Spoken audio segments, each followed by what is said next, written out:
కార్మిక వర్గ డిమాండ్ సాధన కోసం ఈ నెల 20న జరగనున్న దేశవ్యాప్త సార్వత్రిక సమ్మెలో సింగరేణి కార్మికులు పాల్గొని సక్సెస్ చేయాలని కార్మిక సంఘాల జేఏసీ నాయకులు పిలుపునిచ్చారు.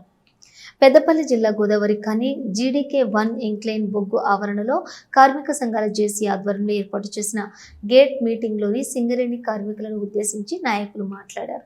బీజేపీ సర్కారు ప్రభుత్వ రంగ సంస్థలను కార్పొరేట్ కంపెనీలకు కట్టబెట్టేందుకు కుట్రలు చేస్తోందని మండిపడ్డారు.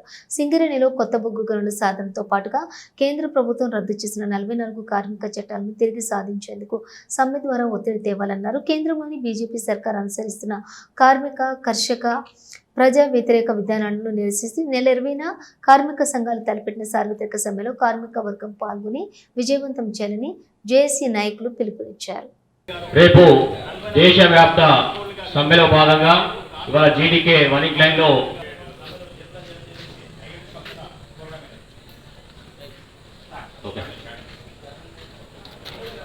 ఈ సమావేశానికి వచ్చినటువంటి AITC, IAT నాయకులు వచ్చి ఉన్నారు. జేఏసీ తరఫున ఇది ఒక వర్గానికే కాదు, దేశవ్యాప్తంగా సంఘులుగా విభజించడానికి వ్యతిరేకంగా ఈ రోజు జరగబోతుంది.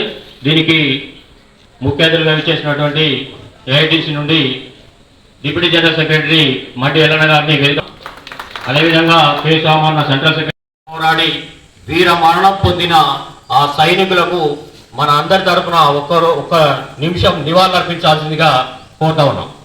మౌనం.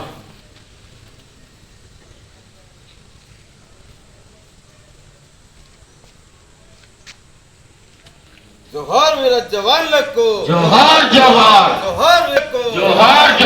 ఉద్యోగులు, కార్మికులు చేస్తున్నటువంటి దేశవ్యాప్త సమ్మెలో సింగరేణి సంస్థలో పనిచేస్తున్నటువంటి కార్మిక వర్గం అంతా కూడా పాల్గొని కేంద్ర ప్రభుత్వానికి మన నిరసనం తెలియజేస్తూ ఐక్యతను చాటుతూ ఒక హెచ్చరికలాగా ఉండే విధంగా ఒక్క బొగ్గు పెళ్ళ కూడా రాకుండా చూడాల్సినటువంటి బాధ్యత మనందరిపైన ఉన్నది. కానీ లేకపోతే ప్రభుత్వ ఉద్యోగాలు కానీ ప్రైవేట్ రంగంలో కానీ మన 60-61 సంవత్సరాలు వచ్చే వరకు కార్మికుడు పనిచేసేటువంటి పరిస్థితి ఈరోజు కేంద్ర ప్రభుత్వ విధానాల వలన లేదు.